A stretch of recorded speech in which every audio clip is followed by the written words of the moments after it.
everyone, and welcome to the 38th episode of Slime Time, the official Dragon Quest Dragon's Den podcast. This is Plattym3. And this is Liamland. So Platty and I have been planning an episode like this for a long time. I know our friends Austin and BJ over at DQFM have done a game-by-game comparison of Dragon Quest and Final Fantasy a while back, so we figured at some point we'd eventually get to our own version of Dragon Quest Rivals. That's right. We're going to sit here and go on and on today talking shit about Austin and BJ, our Dragon Quest podcast rivals. Whoa. No. That's kind of a hot take. Calm down, Platty. They're not podcast rivals. We've been on their show, and you've had Austin on Slime Time before. We're friendly colleagues. There's no animosity there. Oh, yeah. True. Yeah. I mean, talking shit about them would have made for, like, the shortest Slime Time ever. You know, intro, joke, really no shit to talk about, ending, cue, outro. So, yeah. So, I mean... So if we're not talking podcast rivals, I mean, surely we're talking Square Enix rivals, right? I mean, they did it good with the Final Fantasy versus Dragon Quest rivals idea. Well, it's not a bad idea. I think maybe we should just stick to the topic we're here to discuss today, Dragon Quest rivals. Yeah, like Mario. Man, remember that Itadaki Street game on the DS and then on Fortune Street on the Wii, where it was like Dragon Quest characters versus their number one rivals, Mario, Luigi Mario, and the rest of those Mario Brothers bastard friends. Why does it seem like every podcast involves me saying, calm down, Platty? No, not Mario versus Dragon Quest rivals episode, no. I don't think that's the kind of podcast... I don't think that podcast is ever in the cards, if you catch my drift. Cards. So if you play your cards right, I'll go on and on all night about Dragon Quest Builders games versus Minecraft and why Minecraft will never hold a torch to the Builders series. Okay. I don't disagree with you, but I'm going to stop you right there. Let's save the Dragon Quest side entry rivals games for side quest episode. Today we brought on a fellow Denizen to talk about the soon-to-be shuttered card game Dragon Quest Rivals Ace. Right back at you, Ace.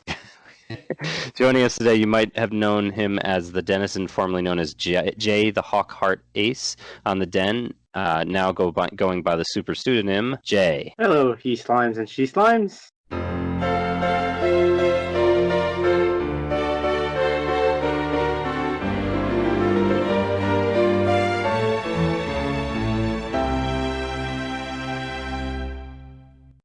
Welcome to the podcast. Welcome, Jay. Thanks for joining us. Looking forward to hearing a lot about Rivals in a minute. But first, let's get to know you better. Okey-dokey. Yeah, so what's with your username, Jay? And how'd you get into Dragon Quest? Well, Jay is my real name. And I know, shocker, right? As for all that extra stuff, it was something I came up in my cringy teenage years. Probably mostly why I don't go by that anymore. Oh man! So is that you know what? We used to ask people this question, and it's not on there anymore. So is that how you found the Dragon's Den? Is that why you joined up, Joker? Actually, yeah. Just before Joker 2 was coming out, you guys had like a preliminary list, I guess, from the Japanese version of all that stuff. I'm like, wow, these people have everything. And then I lurked on the forums for like 2 weeks before I decided to actually make an account. Nice. So how did you originally get into the Dragon Quest series? Well, I have an older brother. He had Dragon Quest 3 on the Game Boy and let me play it, and that's pretty much where things went from there. Nice, yeah. Game Boy Color, I was realizing recently, is what kind of got me back into gaming after many years away. So did Joker too. Different pause in my gaming life. So speaking of Dragon Quest, do you have any favorite or least favorite characters or monsters? Well, as for characters, we got like Kirill, Tornico, Nera, pretty much the entire cast of 11. They're all like solid. As for monsters, I kind of remember someone talking about that Frankenstein guy, so I can't really pick him, can I? Yeah. So I guess I'll go with my other main pick, which would Giga Draco, or as the newfangled youngsters call him, Draculard. Nice. Yeah, you know, replaying through Monsters games these days, sometimes I just blank on those new names when just playing the mainline stuff, but like I'm paying more attention to them now. I'm like, wait a minute, that used to be this or that. Half the time, completely disregard it, because like you just go with the name you remember most. Mm-hmm.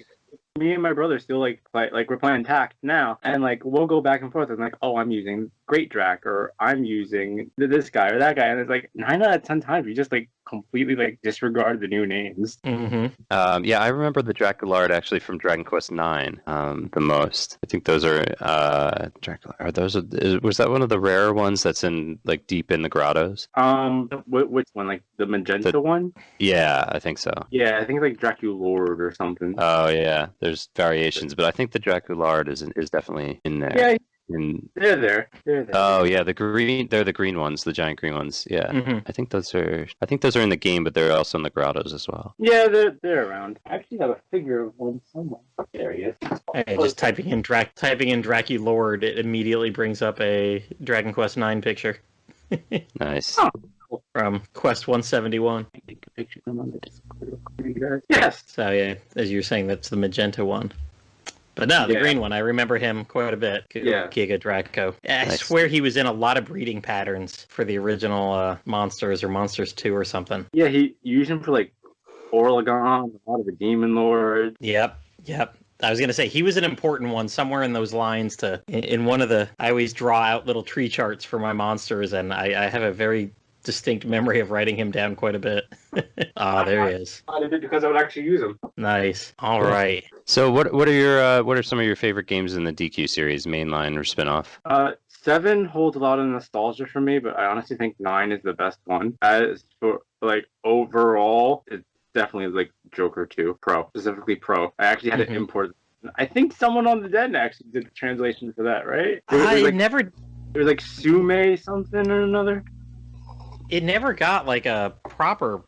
Did they do just like names and items or something? It was items, monster names. Okay, so they did a part of the port for that. It was good enough. I already knew Joker 2 regular inside and out, so it was just the stuff I had to worry about. Seems like what's going on right now. Yeah, there's like a Suimet. Oh wow, this topic started back in 2011, and there's like there's almost 40 pages worth of stuff. Yeah. In the Den forums, it's up to page 39 right now. This time of the. I know there's someone doing right now. They've taken the Joker 3 regular translation and just like Bold Force shoved it into Joker 3 Pro, and it worked pretty good. And they're kind of working on doing all the extra monster names and items, and apparently it's going okay. No, I wanted to so badly. I would have if the stupid 3DS wasn't region locked to Nintendo. Yeah, thanks a lot for that. See, on April 2nd of this year, I finally hacked my 3DS, and now I've got access to all that stuff, so it's been pretty fun. Maybe I should look into doing that. It's one of those simple processes, reading it line by line and just doing everything, but my god, it takes forever. Yeah, I've not tried that yet. Is there any there's no way of like bricking the 3DS trying it? Apparently at this point, no. It is all just you're installing one little thing on the SD card, and that was my hindrance then, because I don't have an SD card here in Japan. But okay, I remember that conversation. Cool. Leon, did you brick your DS? No, I am deathly afraid of breaking my DS because I've got a bunch of stuff on here that I don't want bricked. I got 2. I'll just use the other one. Yeah, I jumped right in with my main one, and I was like, you know what? I don't really play my 3DS anymore because I played it all, and then I was like, if the worst happens, even though this keeps saying it doesn't, and there's a step in there where you back up stuff, so just in case it says, But no, it worked out enough that I did a second one, and both of them are working well. But enough about the 3DS. I was just going to say, mainland Japan has a ton of used secondhand shops that will sell stuff like that, but I just can't get any access to that where I am in the southern islands in Okinawa. But yeah, enough about the 3DS.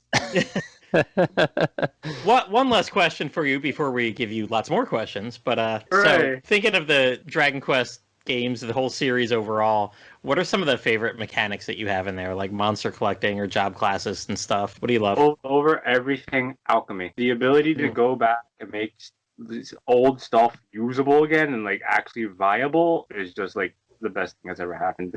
A lot of games in general just like have some sort of like crafting alchemy system, whatever you want to call it. 11 had the thing, and it was like, that's my jam, man. Yeah, I love that, and especially I know you said 9 was one of your favorites. Just having all the spawn points, all over the map that were timed. Over, I remember like when you guys are talking about 9, and like it's like, oh, your world has seeds. I'm like, what? It does? I'm like, I never knew that, and then, like it explains why I would get so much of that. What was it? Like the little like black cloth thing you needed to make the Lucida shard. Yeah. Oh, you're talking about down in the fountain? Yeah. Yeah. I forget. I think we were on with our RPG Wizard when we were talking about that. Forget if he said that affects the timing of the spawn points or not. But from what I remember, it was typically as long as you continue playing for about half an hour, you can come back to the spawn points and they'd be really. It was height, respawn rate, and spawn quantity. That were all. Oh, okay. And like I've played this game for like 600 hours, and I never knew that was a thing. Yeah, that's the one thing I wish I could adjust in the save editor. Because I fortunately I got the C type, SEA type. Yes, the Square Enix of America seed. Yes. Nice. So that has I forget what exactly, but it has some quality item drops in the fountain. But if I start another game, it's just hit or miss, and I won't know until I've unlocked all of that stuff. So yeah, there isn't even a way to view what that is in the save editor. It would be nicer. You actually get it. Yeah, it'd be nice to at least understand that how that works a little bit more, to be able to adjust it. Maybe it's something with the game's unique identifier for that gets generated when you start the game. You get like an ID. But yeah, I don't know. That's for another episode. So, so you want to talk about Rivals, Platty? Yeah. Actual DQ Rivals, the card game. Yep. Okay. So what is it? It's out on PC, right? Because you can get it not here, but I believe it's on Steam now in Japan. Yep. All your smart devices, Switch, which is how I was playing it, and something else. I'm sure you could probably get it on Tomato if you try hard enough. Coming soon to Tomato. Oh man, about to get squashed on that Tomato too. But before we get to the end of our Rivals talk and the sad conclusion, let's start from the beginning, or at least Jay, your beginning. So how long have you played Rivals? Like, how long have you been playing? Since when? How long? Whatever. Tell us. It came out on Switch in February 2019. It was already out on other systems for like 2 years after that. I grabbed it when it came out on Switch and played it almost daily. So wow, how long? How many hours you racked up? According to this, like 1,200. Nice. And that is why we have you on this episode, my friend. Yep, it's me. So what drew you to the game, and what keeps you coming back? I love card games. I've played Pokemon, I played Yu-Gi-Oh, I played Magic very briefly. I think I played like maybe 2 games of Magic, and it didn't click with me. I'm sure if I tried it again now, I'd probably like it more. I play Dragon Quest, or a Dragon Quest card game just seems like a no-brainer. Nice. You ever get any like those physical Dragon Quest cards? Because I know they've had a couple different series of real Dragon Quest card games. Actually, not. I have a physical Rivals card. Oh. Yeah, hang on. I don't know how to send pictures on Skype, so I'll just put them in the Discord. Yeah, that's fine. That sounds fine. Yeah, we'll add it to the YouTube version. Oh, that's right. We can always put these in a folder and get him to woot us to, when he converts this magically into a video, he will be able to do those for us. He's got a spell that does it. Try not to we can YouTube myself outside of work, but he does a good job. Oh yeah, I've always got something going on in the background while I work. Yeah. All right, Jay. Okay, so tell us and everybody listening at home, how the heck does Rivals play? Like, I know it's hard to sum up an entire card game with lots of rules, but go ahead. Fortunately, I've already summed this game up. There's actually a guide on Woodis that I wrote. You did. I read it last summer. It was good. Thank you. So you start by building a deck of exactly 30 cards. You pick a leader like Jessica, Terry, Angela, whatever, and you fill that deck with units. They're not called monsters because some of them are named characters, and feats, which I always called spells, but it's also stuff like Dig a Slash and junk like that. A handful of cards are unique to a particular character. Like, for example, only Terry gets Giga Slash, only Jessica gets Frizz or whatever. And you go into a duel with another player. You each have 25 hit points. Reduce the enemy leader's hit points to 0, and you win. Yeah. Nice. I mean, I remember I read last summer that guide, and I don't know how the heck I even pulled it up. Like, thinking back, I'm like, I can't believe I chose to play it at that point. But I was up on vacation in North Carolina, in a land of little to no Wi-Fi. So I kept using my phone as a hotspot and connecting my Switch to it, and I got about 10 to 12 hours in. Read your guides thoroughly, and from there, kind of went through. There's a lot of tutorials in the game itself. Most of them are just like challenges rather than actual tutorials. They are, yeah. They go pretty fast. It's like, okay, using these cards in this specific setup, win in one turn. I'm like, what? Huh? Yeah, so that both taught me how to play, because it would just give you the set cards, and it was like a bite-sized amount. You weren't doing like the full 25 hit point game on a lot of them. Like, and it's also the reason why I quit. You win in this turn. Mm-hmm. I'm like, and it's like, figure it out. I'm like, all right, I guess. Yeah, I was like, yeah, hot spotting it from my phone, laying in bed on vacation. There was one point where we went to visit my some family in Charlotte, and I made my wife drive back from Charlotte up into the mountains. And I was like just sitting in the passenger side, chilling with my phone on and playing rifles, like speeding through the backwoods, North Carolina. So it doesn't need a really persistent, huge Wi-Fi connection, but you do need to be online. Yeah, my connection's not the great, and I'm connecting with people in Japan, and I've never had a problem. Yeah. Nice. So how did you get that card that you were showing us before? I think I got it from Mercari or Bai Japan or something like that. It was an import. Okay. I don't. Or they got it, but yeah. Oh, that's cool. So what are some of the coolest cards that you have? Well, as you could probably guess, I have the same Jammers card in the game too. Mm-hmm. I actually have it holographic in the game, and when you have a legendary that's holographic, it's animated. So like the fire in the background is just going ballistic. It's really cool. I got another one of a White Knight from 9, and like lightning going on. He like slashes his spear, and it makes like a little whoosh across the card frame. Nice. They're pretty solid. And there's some expansion sets as well. What are some of the best expansion sets? My personal favorite one was there was this one themed around Builders too, because it added like a new card type of buildings, and like they did certain effects, like you would have an inn that would restore HP to all your units that were next to it at the end of your turn, and it's like that really shifted how the game was played, I think, more than any other single mechanic. Yeah, because you mentioned earlier that you're playing cards with the 25 hit points, and you have your units and your feats, which are spells and things. But you play them on, what is it? It's a 2x3 grid, right? Yeah, you have a 2x3 grid, and then your opponent has their own 2x3 grid. And like monster placement is pretty important, because like if you have a monster in one, let's say the top left slot, and another one immediately behind them, you can't reach the guy in the back unless you get rid of the guy in the front first. And your character stands in the middle row, in the furthest back row, and if you have like one person in each slot, you're just untouchable. They can't reach you unless they have feats that can. Yeah, but yeah, in general, you're building a wall in front of you. They can't reach you unless they can. So that gets into a lot more of the in-depth gameplay, because I thought that was really cool. Like, I was like, oh, I can put this guy here and totally block a weaker character that maybe has like a fireball spell or something.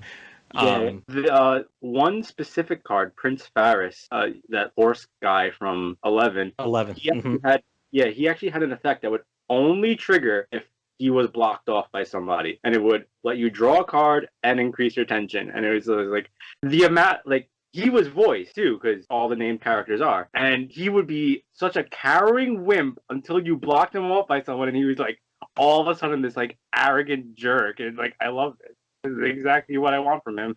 Oh, that's awesome. So the voice acting matched what was going on in the game. Yeah, and like if you had a certain character and your opponent had a certain character, they would talk back and forth. Like if you had Hendrik and your opponent played Jasper would actually call out Hendrik's name. Oh, that's cool. Really cool. Yeah, there actually was like a fair bit of interaction with that kind of stuff, and some of it was combinations you probably wouldn't expect.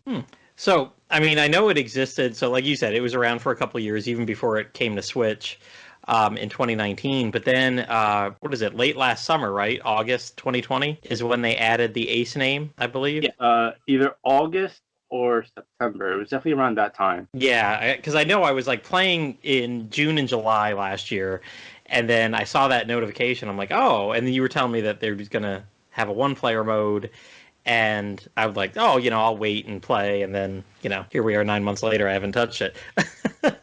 But I know I need to. I definitely want to make some time to go back to it. As a matter of fact, I know.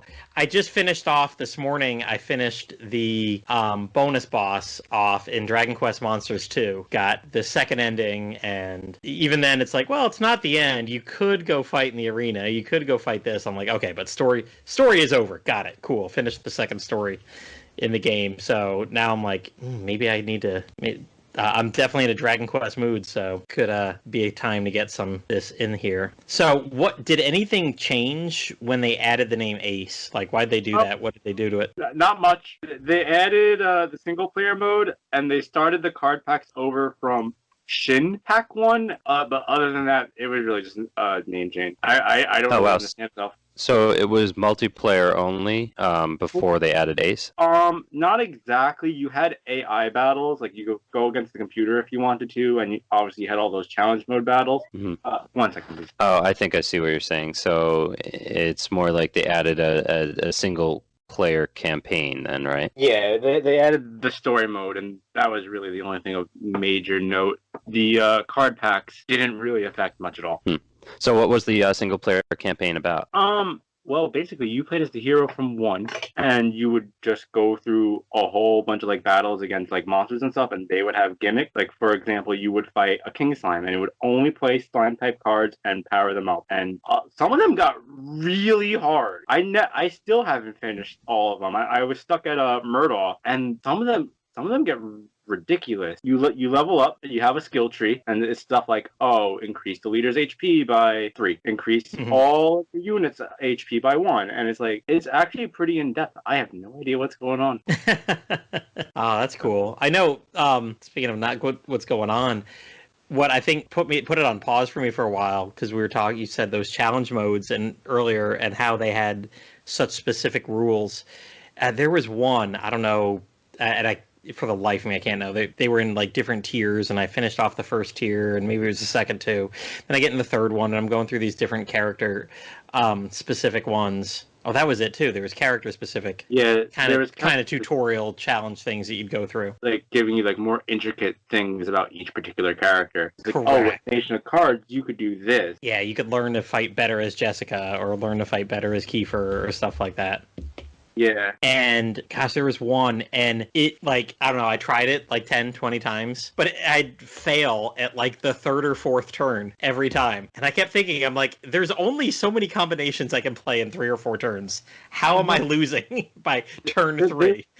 There's this one from Mina that I was stuck on for 2 weeks. I'm like, I have no idea what I'm supposed to do. And I think eventually I just found a guide. I'm like, Yep. I bet if I used YouTube the right way and typed in the Japanese name of it or something, I could probably find that. Because it was only a 7-move challenge. It was beat this person. And you could just tell that it was a really short challenge. We both had 10 hit points or something.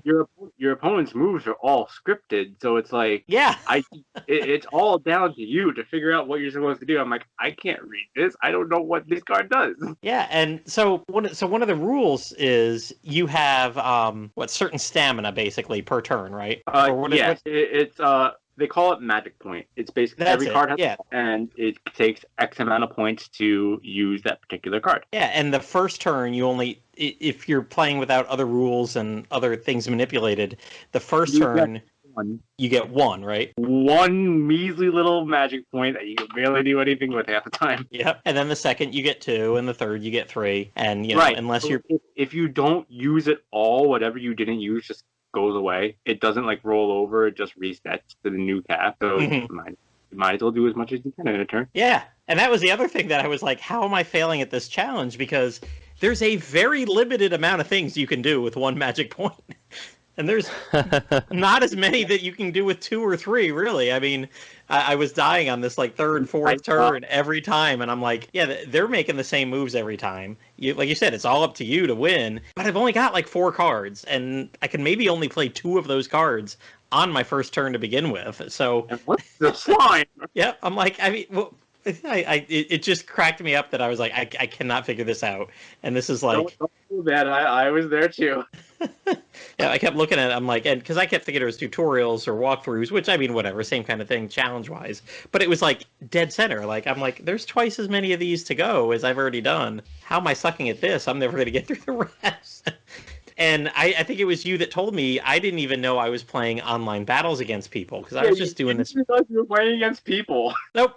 Yep, I was just doing like the main thing, the big button in the middle of the screen. I was just hitting that, and I must have started early in the week because I was making progress. Like, wasn't it like it was bronze, and then it was silver, and then it turned gold? Yeah, there were, I think it was like 3 or something like that. Make your way up to bronze 1, and then it goes over like silver 4. You make your way back down. 1 and it jumps up to like gold 5 or something. Yep. So I was like, oh, I'm making progress on something. I don't know what. And what did we set? They at the end of the week. Good. The numbers are getting bigger. Yep. But yeah, for a while I had no clue I was playing against people. I'm like, oh, whatever, because I hadn't. I mean, obviously, I wasn't spending any money on this to buy cards. I mean, I was just. Neither did I. When I first started, I was just doing that big button in the middle. I also didn't realize I was playing against real people. And I guess I was playing against people who were as beginnerish as me because, yeah, I was winning 2 out of 3, 3 out of 4 battles. And I'm like, this is great. I think I started to get hints of it because once or twice there'd be one and like suddenly I would just win. And I'm like, I don't even know what happened. But probably because they disconnected or something. Long pauses. Yeah. Oh, but I definitely remember posting on the Den and you were like, no, you're playing against people. Yeah. Those are people. They may not act like it, but there's someone on the other side. And I feel like I never really played against really difficult. I never felt like, and maybe it's because I don't know if the game does it match you up with people. Yeah, like of your similar level. The game matches you up with people based on like your tier. Got it. Yeah, I was definitely low tier. Well, you were a beginner at the time. Yeah. So you're beginners. I was in like Diamond 2 or something like that, and they were matching me up with whales. Oh man. And if you imported the game, you physically could not access the eShop. So I could not put money into the game if I wanted to. Really? Yeah. Like if you try to add funds, if you try to add some currency, it was like, this feature is not available in your country. Thank you for your interest. And it would just boot you out. I'm like, all right. Okay, yeah, I could see where that's the case. Yeah. I think I had a similar problem with Dragon Quest Monsters Super Light. That's exactly what I was thinking. I was like, I remember you tried to spend money on that. I did. Let me throw you money. I'll do it. Yeah, I was like, I did. I spent about $60, and then it stopped working. Oh. Yeah. So thankfully, I did not spend more because because they sunsetted it. Rude. Yeah, like I physically could not throw money into this game. The only way I was able to get cards was by earning them. So that means I had to get really good. True. Yeah.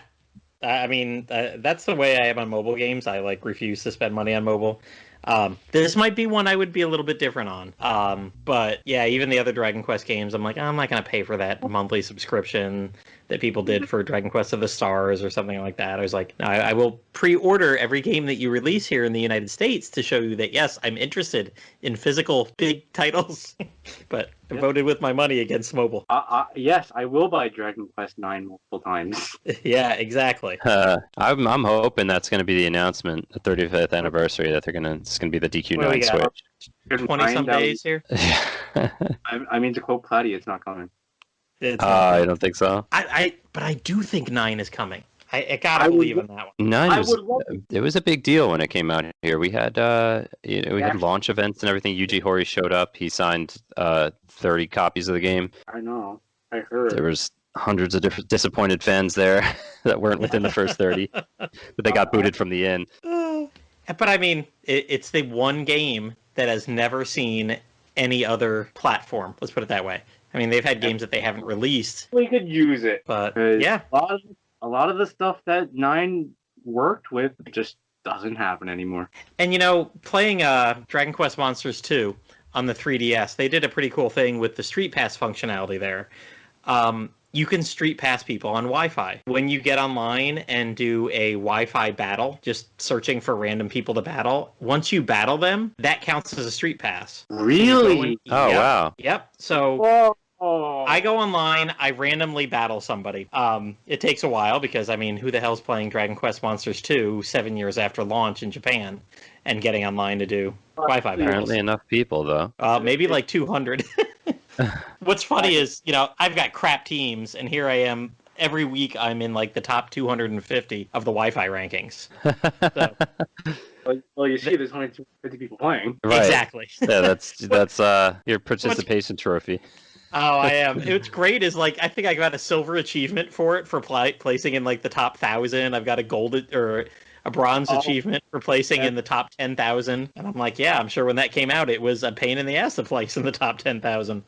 But year 7. Yeah, now it's a cakewalk. Yep. Now I you can just win show like. up. Now you just show up. They give you a trophy. Yep. I was getting a rank A. The what is his name? The Shogun slime. Oh, He was in a lot of the big I was slime getting- knight swords. Yeah, he was a 9 as a grotto boss quite a bit, right? Yep, and he saw my King Gear slimes, and it was fun. But yeah, I was getting one of those every week just for being in the top 1,000. I was like, yep, thank you very much. You But, would Gear slimes and mess up your homie table. but I mean, they did Street Pass that way, and it's funny because there's a whole Street Pass menu. There's a button on the menu for that game, and I'm like, well, I'll never use Street Pass because I'll never pass anybody. But yeah, once you battle them, you go to your Street Pass menu, and there's there it is. They're there, and you can set a team that is your Street Pass team that is different than the one that you're fighting. So like, I might have battled against some guy online, got my butt completely handed to me because they've got a monster they've been training for 6 years. And meanwhile, you look at the Street Pass team, and it's Brownie. Yep. Yeah, and it's because if you Street Pass them, you can battle them again, and when you battle them again, you can scout their team members. I was just about to ask, can you scout their monsters? You can scout their monsters, and I mean, it doesn't take it away from them because it's just on your system. And you can also, if you beat their Street Pass team, you can get a magic key. And I know there's people on the Discord from the translation group that, they basically set their Street Pass team purposely as awesome monsters, but low level ones. Oh, so that other people, scout stuff is easy. So they can scout it easier. Yeah, like, the team that they go online and battle with is like their SS plus 99 team guys. But right, and like go and Street Pass with them, and it's like, here's a present. Now, my question was: the magic key random, or could you set it? You set it. So you look in your little key book and like, oh, I've got this platinum key. Let me set that there. So I look at how they did this, and I'm like, they could do this with the Switch. This could be how Street Pass Dragon Quest IX functionality works. I think Bravely Default already does that. Yeah, I mean, they did, because you didn't always have to be online with the person or next to a person. Yeah, I mean, other 3DS games did this. Default did something very similar to that, and it's also Square, so maybe they could just like, hey, can you pass me the code for that? Yeah, I played Bravely Default 2.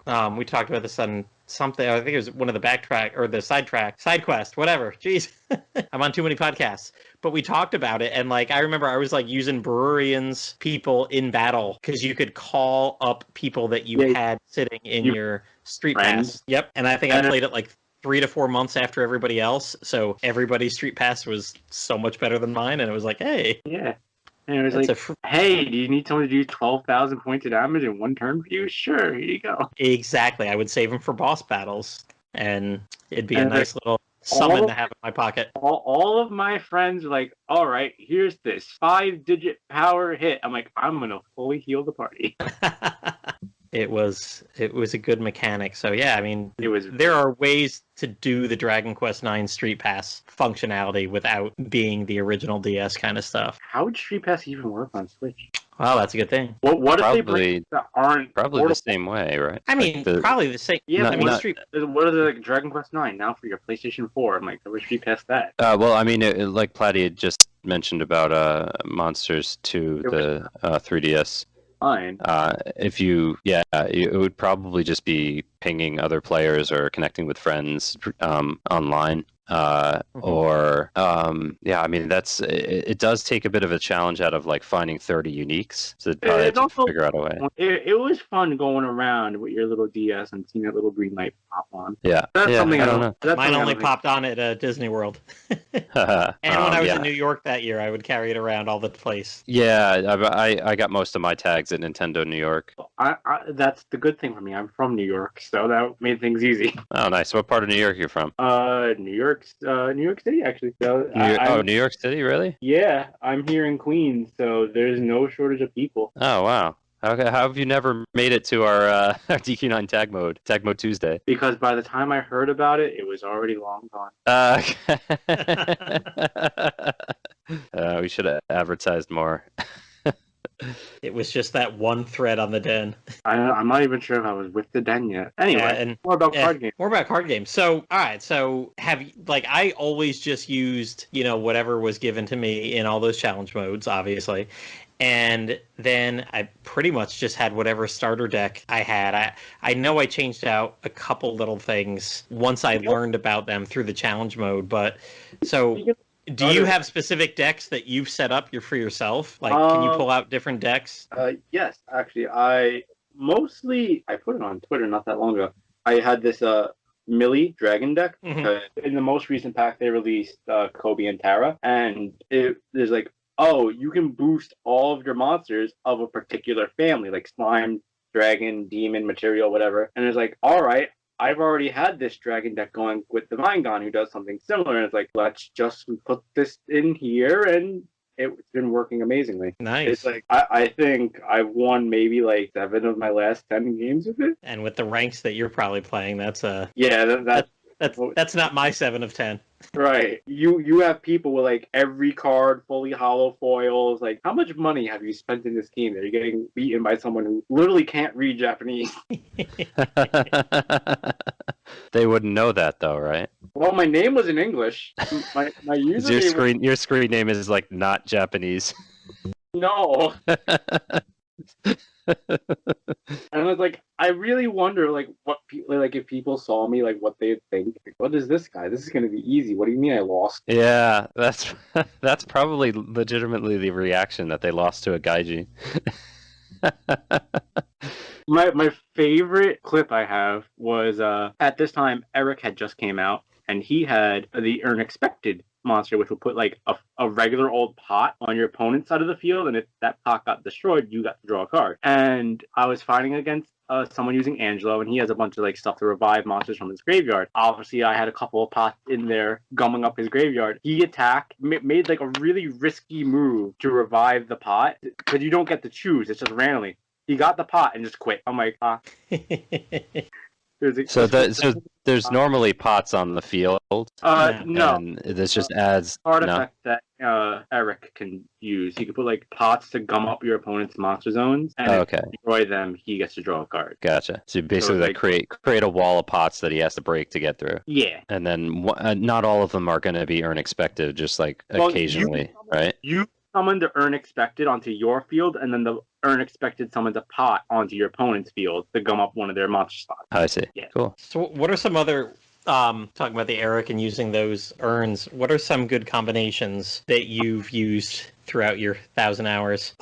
I mostly just build decks around monsters. It's not really like that crazy technical, but some stuff that I've seen is like you'll have a Tornico deck, and like he could put down these treasure chests on the board, and when you play a monster on them, it'll turn into like a seed of strength or something, and you could use it on one of your monsters to boost their attack, or like you get a seed of life to boost HP or stuff like that. Nice. You got Jessica summoning these ice blocks, and she has a bunch of cards to get extra effects. If there's an ice block somewhere, you got like Pazuzu, who whenever an ice block somewhere is destroyed, you draw a card.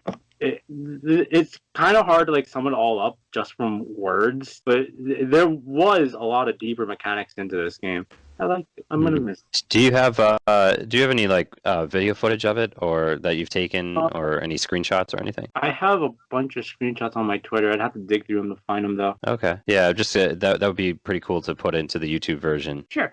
So we can kind of visualize it for folks who've never seen it before or played it. Yeah, let me see. There. You don't have to do it now. Start working on it, getting it on hand. Awesome. So you had mentioned something about Hironoshi's translated documents. Yes, I wish I had them when I was playing, because those things are very thorough, very good. It breaks down everything in a very easily readable format. I wish I had these when I was playing.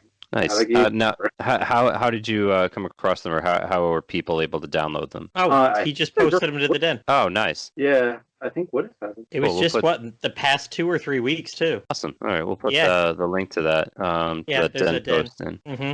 There's a den post, and I think he even just gave another one this week to Woodus. I thought I saw an announcement that he'd given one, but yeah, these things are 20, 30, 40 pages long, each one. Because and he'll have like 2 cards on one piece of paper.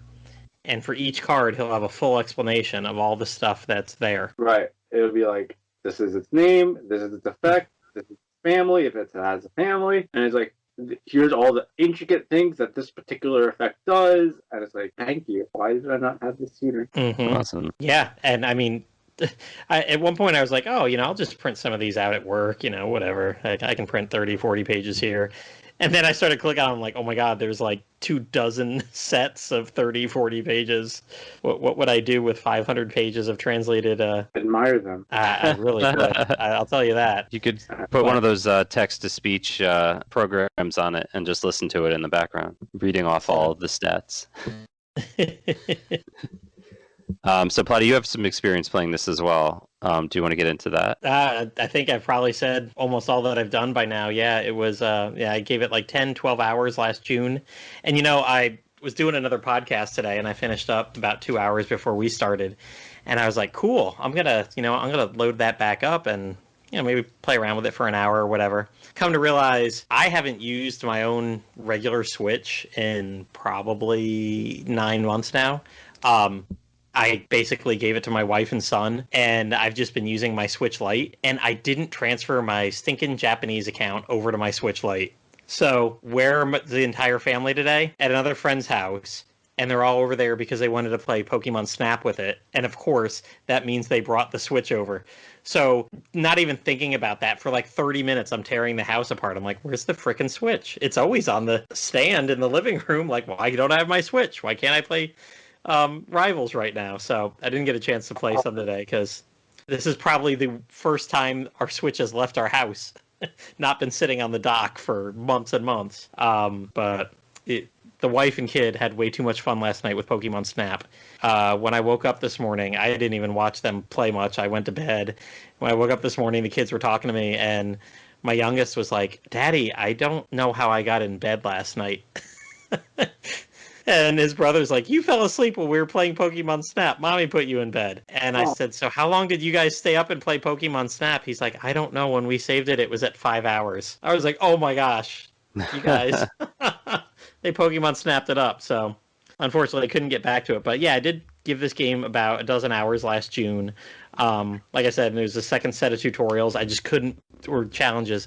I just couldn't beat one of those. And the way they were set up, you couldn't go to the next one, I don't think, without beating one. Yeah, you had to do them in order for a particular character. And that, like, frustrated me. And yeah, it was probably just one of the characters. I could have gone to another character, but gosh darn it, I was stuck and I was bound and determined. And like I said, how to beat Terry level 4. Yep, that's what I needed to just stick in YouTube and watch it. But yeah, I mean, like I said, I did a lot of the fun battles. I thought they were just different tiers, but of course I was playing against others. They were tiers. I did get a lot of disconnects, probably because it was thinking about it later, like, oh yeah, like here I was playing at noon and I'm just hitting up all these Japanese players and playing with them. They're playing at midnight, so yeah, I was gonna say, meanwhile, it's like 2 a.m. for them. Yep. Yep. Yeah, and mostly I played late at night, or I'd play in bed at like 8 at night, so yeah, I was catching I the morning also crowd. played late at night, so it was like maybe like 5 in the morning for Japan people, and like I'm still finding people though. Yeah. I posted a couple of clips into the Discord for you guys to look at. I'm gonna see if I got any more on hand. Yeah, I was looking at those. I'll get those to Wudis. I'll give him those links, and he'll be able to import some of those. I mean, I don't know if we haven't even mentioned this. Like, the game itself is beautiful. It is amazing. Yes. Art for the cards and the animations. It's a step up from what you'd expect from just a mobile game. Right. It's like a lot of characters have models that we've never seen before. And one of the characters that have never been voiced before now suddenly have voices. Oh, that's cool. Yeah. And one of the elements of like the design as well that I like about it is it does kind of have this look and feel like it's a combination between a card game and a board game with like animated board game characters, attacking each other. It's just it's cool to see that animation, and it's almost like a combination of multiple different types of games put into one. Yeah. They really went above and beyond with it. There's a lot of art, and I know there's like groups online that are working to like back up every card in full res that they have, and a lot of people doing that, which makes me happy, including including Hiru, who has pretty much gotten every card backed up now. Yeah, I was gonna say they're all right there in all those PDFs if you want to go to the den and check them out. Like I said, we'll have that. Like Liam said, we'll have that link. Right. Just look for a particular character you're looking for. So you mentioned the backing up of the cards just now. Is this game potentially playable without the game itself? Like if you were to print out cards and just play it as a card game, is that possible? There is a bit to like manage. Like, for example, there are a lot of like token cards for particular characters, like Pizarro summons Rose Gardens, and like you gotta have, I imagine, at least 6 copies of that just floating around somewhere because they're not actually in your deck. You just summons them as part of his leader skill. And like, so it's like there is a lot of stuff you gotta manage, and like there's a bunch of like random aspects to it. Like I said before, when Angelo revives something, he doesn't choose what he revives. He just revives a random unit. So it's like, I don't really know how you would manage that in a physical card game.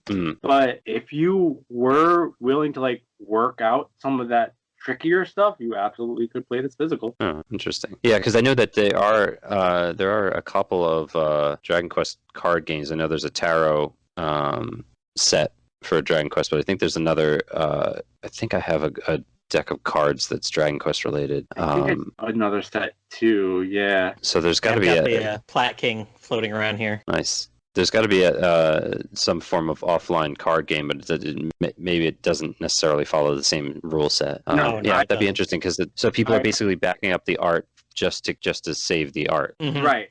You can 100% print these cards out and try to play a game. Yeah. It might be tricky. Yeah, that'd be interesting. Well, I mean, it would be interesting to fan translate the cards just based on the images, and then come up with some sort of offline version of it. You could do it. Yeah. Well, I couldn't, but somebody could. Little bit of, and just like the documents on the den, man, they're all translated there for you. You just need the photoshopping ability to put those on top. I'm just dropping seeds for other people to kind of pick these ideas up and do that for us. All right, so I've got a couple of final questions. So, in your opinion, with all of the DQ Gacha mobile games available in Japan, why is this game being sunset? They took a pretty nasty hit from the COVID-19 breakout. It actually completely delayed a card pack coming out. There's like we know you guys are expecting a new pack out around this time, but due to what's been going on in the world, we will not be able to deliver it. We apologize. And it's like, it was literally a whole another 3 months before we got anything. And I'm not sure if it was a combination of they just don't know how to continue the game. They were set back from COVID. They don't know how to keep it interesting and keep fans coming back. I'm not really sure what the problem is. It's probably a combination of a couple things. But I think the biggest cause was from COVID. Wow. Yeah. I mean, if if Magic and all these card games that are still going on and people are entering in tournaments, I mean, there's got to be a way to keep it going. But I can understand if new expansion packs not coming out. Digital card games are a little bit different because there's no guarantee you're going to be making money back from hosting the server. You got people like me that's true. who played for 1,200 hours and literally cannot spend money. Yeah, that's a good point. So is this a game, using your guide or any of the ones that you've mentioned, that people can pretty easily pick up and enjoy before it goes the way of Dragon Quest Wars and gets lost to the ages? With the guides that we have now, anyone could play this game as long as you can read. Nice. So how to read, you can play this card game. Nice. So your recommendation is to read how much of the guide, or is there a beginner's guide that help people just starting out? My guide covers the basics pretty solidly, I'd think. Mm-hmm. And then if you want to dig deeper into it, you got Heroes, and that's pretty much all you need. Yeah. Awesome. I mean, I used Google Translate on my phone for a couple little things that when I'd get like a yes or no question. That's how I was doing it for a while. I would scan a card's effect and see what it did, or get a general idea of what it did, because you know how Google Translate is, and take things from there. And I've had success. Awesome. So hey, there's one card that was early on. Hold on a second, Liam. There's one card. Oh no. And you play a Dragon Quest card, or not Dragon Quest, the Dragon Lord card, and he offers you half the world. Yes. He's he's asking you to forfeit. Yes. If you say yes, you lose the match. Yep, I did that one time. I was like, "Oh, what is this? Sure, whatever," and then it was like game over. Nice. Yeah, like the screen goes black, the text goes red. It's just you and him standing there, and it's like, okay. The end. Yep. Pretty much. He does his little evil laugh, and then you lose the match. And the worst part is, like, you've said that you've done it before, just like out of like, oh, what does this do? Mm-hmm. I think I've gotten people in high level play with it before. Like either they're just mashing buttons or whatever, but like I've gotten people to forfeit. It's so funny every time. One of those guys riding around on a bicycle with 68 versions of Rivals going on instead of playing Pokemon Snap. He's just hitting yes to everything. Oh, no. 68 versions? What? You ever see those pictures of like people playing like Pokemon Go? Oh, yeah. It does. It looks like a piano almost in front of them with 68 cell phones running On a bicycle? on a bicycle. Like it's so bad. I can't look at that and like be happy. Oh man. Is there any possibility that this game could be saved or translated on a fan server or a fan translation project or anything like that, or is it just? Do you think it's too complex for something like that? Like I said, the only thing that's really holding you back is how to deal with like the random aspects of the game. If you could figure that out, so the server pings or anything like that would be the challenge. Yeah, you'd have that too, because I mean, most of it you have to be online to play this, so yeah, or at least able to communicate with another person. Mm-hmm. Yeah, that'd be interesting to see. If people are able to data mine it before. Yeah, I'm sure they already are data mining it to pull the images out and everything. But if they're able to data mine the code to kind of back it up, just in case there's even a possibility of that, it's always painful when you look at something like Dragon Quest Wars or the DQ10, the Wii content that's now gone. Is running again against all odds, so I wouldn't be surprised if there's demand for this. We'll do it. Yeah, it'd probably be through the Steam version. Yeah, that's probably easier. Yep, those PC people, they do a lot of stuff. Nice. All right. Well, here's to hoping. Yeah, for real. So we've reached the part of the episode where we have set up Mary Thwack Puff Puff for you, Jay. Right. And you've listened to our podcast, so you obviously know the rules of Mary Thwack Puff Puff. Yeah, I am. Are you ready? I am ready. I went on the Dragon's Den wiki, looked up playable characters, and I thought I'd go from the beginning to the end of the Dragon Quest spectrum with you. Your first choice is Princess Gwaelin from Dragon Quest 1. Okay. You have Princess Minnie from Dragon Quest 8. You remember her? She had to take over for the Mini Metal King. He wasn't feeling too good in that game. And then you've got Queen Marina from Dragon Quest 11, the Mermaid Queen. All right. So first things first, we can thwack Queen Marina because I really just don't care about her. To be totally honest, I kind of forgot she existed. But you were a fish in her realm. I remember being a fish. I do not remember talking to the mermaid lady. I remember Michelle. I remember Michelle more than I Oh. remember Marina. Well, that storyline was heart pulling. Yeah. Yeah, she was definitely a lot more memorable. While I was planning, because I read my choices before and I was thinking about it, and for some reason I got Minnie mixed up with Medea, and I was like, I'm gonna marry Medea so I can get the good ending. And now I'm like, oh, it's Minnie. I'll pick Minnie. Okay. If marrying Minnie means that I have access to all that mini medal stuff and I can finally get the reward for collecting every mini medal in a game, that's fine by me. There you go. There you go. That's the way to do it, and that leaves Princess Gwaelin for Papa. Yeah. You know, I will. I'm a little bit more friendly towards the mermaids than you, but you've got the right idea about Minnie. I'll go with marry Minnie because who doesn't want to marry? Who doesn't want to marry into the wealth like that? I mean, come on. Look at all that stuff they got. Doing too hot. You are so dang rich that you can find these stinking coins and give away millions of dollars worth of stuff to people because they found a stinking coin. Here's something I always wondered: who puts the mini medal in the places they are? Because it's obviously like a contest or something, right? I don't know. Maybe they have a lot of holes in their pockets, so they're walking around and they're just falling out. Oh no, my medal fell in a well.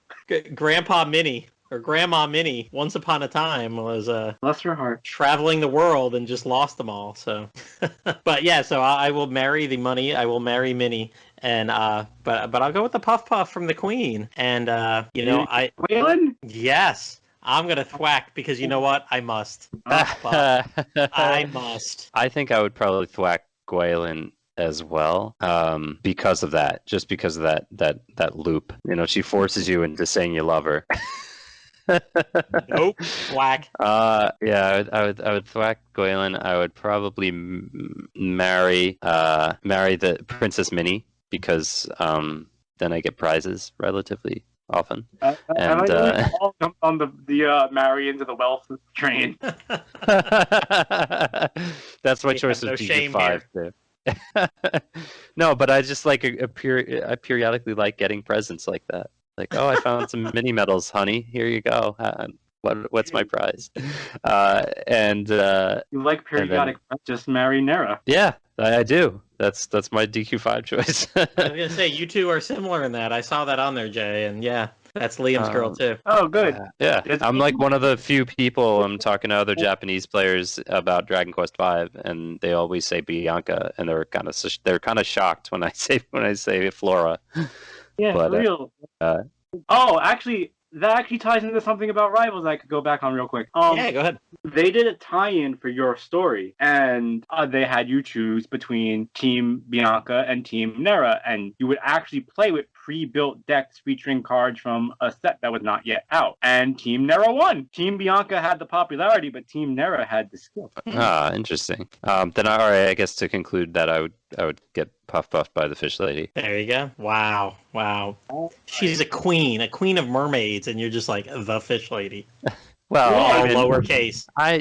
Because she turns you back into a fish if you talk to her. I actually found that out on the podcast. It was like, I wish I could be a fish again, and you're like, you can. It's like, sweet. You can. That's right. Best way to go shopping at the store there, run by the shark. Yeah. All right. So, Jay, anything else you want to share with us before we sign off about Rivals? Anything you've done fun? I'm assuming they've had events in the past. They do tournaments every now and again, and if you win, you get to pick a card for alternate art. Ooh. Yeah. They've done Player's Choice before too, where you would vote for a card to get alternate art, and the top 10 would turn into stamps. And I have this picture of 8 that I will put in Discord now because it is hilarious and I love it. Hang on, let me pull it up and I'll put it in the Discord. This is not the right chat. Hang on. Somebody's randomly getting a Dragon Quest picture right now. Yeah, give me a minute. I gotta pull it up. Oh, that's all right. So Liam, you still don't have a Switch, correct? Oh, yeah. It's funny because I've gone back and listened to some of our earlier episodes on Spotify. And I'll look at the date and it'll be 2019, and I'm still complaining that I don't have a Switch back in 2019. Here we are, 2 years later. So yeah, not much has changed. It's still a battle. I'm gonna need to give my wife quite a few mini medals for that particular prize. If you save up more, you can get an Animal Crossing Switch. You know what? They had them at my local Walmart the other day, just sitting there, 3 of them. Out in the open. No, they're all sealed. brand new. Wow. I was like, what the heck? And then I thought they were sold out a year ago, but no, someone says they're continually produced. It's just random wherever they show up. And I almost bought one to like then flip it or something like that. But looking online, the prices for them have dropped. They were like $350. I was like, well, by the time I buy one for $320 with tax and sell it on eBay and pay the eBay tax, like I'm not even going to make any money. So the demand's dying down and the supply is too good. Yep, the supply is coming back. Take that. So that picture of 8's face is hilarious. Like I know. And like, if you look closely, Munchie has a question mark too. Oh, he does. Yeah. That to me, that's like his face when Medea shows up for their wedding, like as a horse. Yeah, he does. That's actually where this little clip comes from, because it's from his card, and he's like with Medea. Oh, that's awesome! And he's like smiling, and they just like cut it out, and they gave him like elevator music in his head. But they just put a question mark there, so it's like he's just smiling without that. If you took that out, yeah, right. He's just smiling without it. But like in the like knowing 8, like with his vacant stare and that question mark, like you can just hear the elevator music. Yeah. No thoughts had empty. Yeah, you could put an exclamation point or some other character in. Yeah. So they had player's choice. 8 came in 7th. It was a little disappointing. Oh. And it was like the winner got a new card with alternate art, and everyone else in the top 10 got a stamp like that, and they were all wonderful. Oh, that's great. See, I wonder how much all that art, somebody's out there drawing all that. So all these art for these cards, that must be a big cost as well of server space and, connectivity and all that stuff too. But it's why I really can't stand these games as services, because services end, physical products don't. Yep. Yeah. We should have learned from Dragon Quest IX. All that lost content that you can now only like hack into your game or like connect to the fan server. Yeah, now I can't buy green orbs from the online store. True. Unless you find somebody else who has it and you shop raid. That's kind of that's difficult. Who's playing Dragon Quest IX in this day and age? Yeah, well, me if I'm back in New York, but I don't have green orbs. I just have cheap agate of evolution material. I got at that New Year's sale, and then just never reset my game. Never reset my shop. I don't even remember what my DQVC is on right now. I think it's like Brown Afro. Nice. I think I might have one of those in mind too. So Great. wait, we were talking about 8 recently. Have you guys seen how much Dragon Quest 8 3DS is costing online now? It's up to like $250 on Amazon. It's crazy for a physical copy. And I think that's only used. Didn't 6 like spike up crazy high too? Yeah, 6 has always been kind of. Which is great because I have sealed copies of both of those. But yeah, 8 is wow. I think the cheapest one I see on here. Maybe this is a used one for $94. At that point, just buy it digital for $40. Yeah, Yeah, totally. Actually, this is all a collector's game. And when the Hero was brought into Smash, they put all those games on sale. So I think I grabbed it for $20. Oh, you know what? I might be looking at it. This is a Japanese version. That's why it's like $100 for the Japanese version. So yeah, the brand new ones. The brand new ones here on. I like how frequently bought together Dragon Quest 9 and Dragon Quest 4, $463. That's right. Wow, man, these DS games. If we only knew, everyone would buy 2 copies of the game, one to play, one to keep, and then the sales would have spiked, and they'd be like, "Hey, let's bring Dragon Quest 10." Well, so used ones are at like 118, 150, 184. Well, I mean, I did buy 3 copies of Joker 2. Nice. One for me, one for my brother, and one for my friend who never played Dragon Quest game before. I'm like, here, play this with me.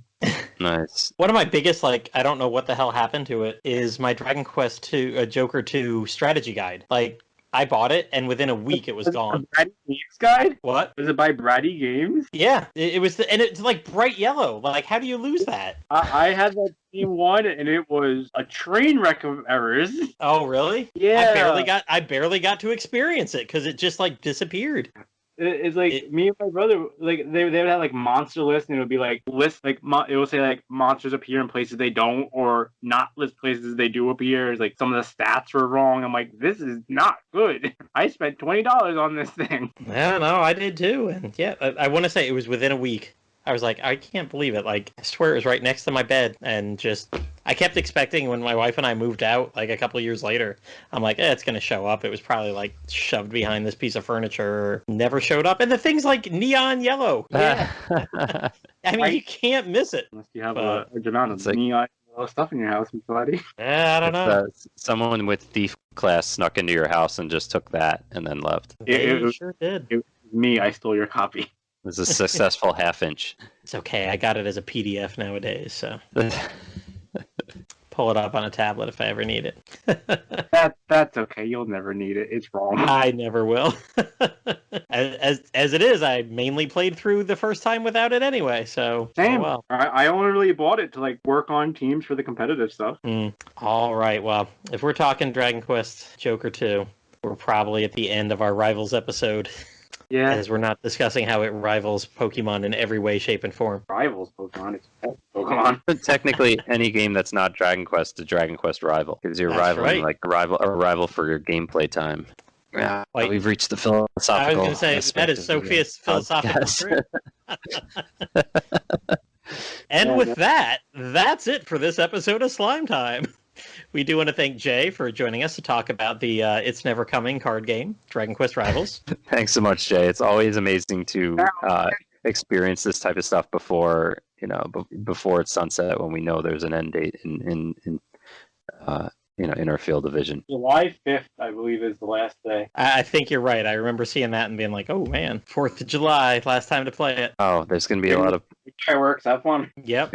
fans binging this game while fireworks are going off in the background. Or a lot that are done with it now, like Yeah. Dragon Quest Yeah. of the Stars. Everybody, Yeah. once you find out that was going, they were like, well, that's the end of that. That's Yep. true. Yeah, the sunsetting of that game was enough to just drop their whole fan base. Like the majority of the players just said, why am I spending money, and tried to get Yeah. clawback. Like, as someone who played Stars on and off, you can't buy gems anymore. No, They I shut think that service off. Mhm. Yeah, since they announced the game was closing, you can't Yeah. buy gems, buy passport, and it's like you have all this stuff that still needs it, but you can't get them. Yeah. Well, maybe that's the honorable thing to do though, because they know, they don't They they know don't want to feel like they're ripping people off with a game that's going to be going away. Yeah. One noble mark there. Speaking of not ripping people off, you might have noticed that the only time we ever mention Patreon on our podcast is when we say we don't use Patreon. We're just longtime fans that want to speak about the game series we know and love so much. So you won't have to ever buy a gem from us. You get all our content for free. And if you do have any money you'd like to donate, you can consider sliding on over to the Dragon's Den at www.woodus.com/den. Click on support this site. Woodus has owned and maintained the Dragon's Den fan site for over 20 years. He would, of course, appreciate any donation of money, or like our boy Hero and Jay here, who have donated lots of information about Rivals.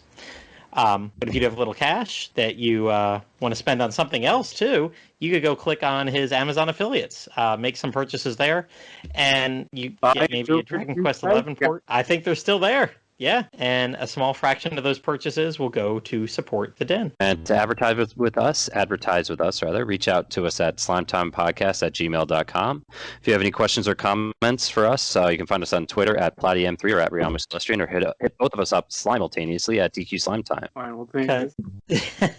So, Jay, do you want to give your Twitter handle out? Yeah, sure. My Twitter is Big Shark Gaming. I run it with my brother. We play Dragon Quest games and other Nice. stuff. I also post art there sometimes. All right, we will put that link in our show notes, definitely. Check out Jay there. You can see a lot of his rival stuff and other things on Big Shark Gaming. Yep. If you'd like to join in on tons of Dragon Quest discussions at the Dragon's Den forums, one of the few remaining forums still around, you can go over to the Den and main page and click on forums, or go straight to www.woodus.com/forums. I'm always there. I'm still posting about what I'm playing, fan translations. I just posted like 2 gigantic things about the whole end game of end post game of Dragon Quest Monsters 2 today. I was typing furiously to get a bunch of my last thoughts out on that. You need to get a Garago for me. I never got to play it. Oh no. Yeah, maybe I'll mod my 3DS and I'll get a chance to play it, and I can get my own goddamn Garago. He's there waiting for you. All you gotta I do don't- is go get him. I'll do it myself. You want to know something really crazy before we Go ahead. sign off?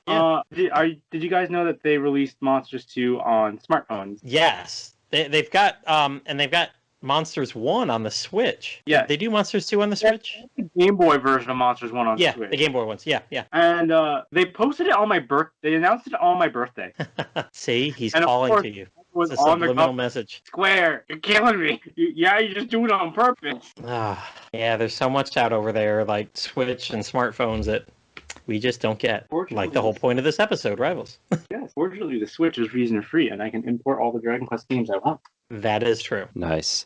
You can also come hang out with us and tons of other rabid Dragon Quest fans on the more official everyday Dragon's Den Discord server. Yep, that link is in our show notes as well. We'd like to thank everyone that made this podcast possible, like Brian, aka Woodus, for his support of the series and this podcast, especially the YouTube version, and keeping the Dragon's Den's lights on for decades. Thanks to Amanda Lepre and the Descendants of Erdrick for allowing us to use their music for our podcast. Descendants of Erdrick is a video game tribute band from Austin, Texas. Check them out in their most recent album, Advent, at www.descendantsoferdrick.com or Twitter at @doferdrick, and check out Amanda Lepre streaming on Twitch. Our thanks to Dwayne Bullock, as always, our wonderful graphic artist and Dragon Quest fan, for making the awesome artwork cover for this podcast. Dwayne was on the original iterations, I should say, both of them, of the Slime Time podcast, and he's been on many of our episodes. You can check out more of his work at Dwayne Art on Instagram or his website, dwayneBullockart.bigcartel.com. And if you're looking for more Dragon Quest Slime Time, check out our earlier episodes on Dragon's Den, Anchor FM, iTunes, Spotify, YouTube, and more. Bye, everyone. Dragon Quest Slime Time, sliming off.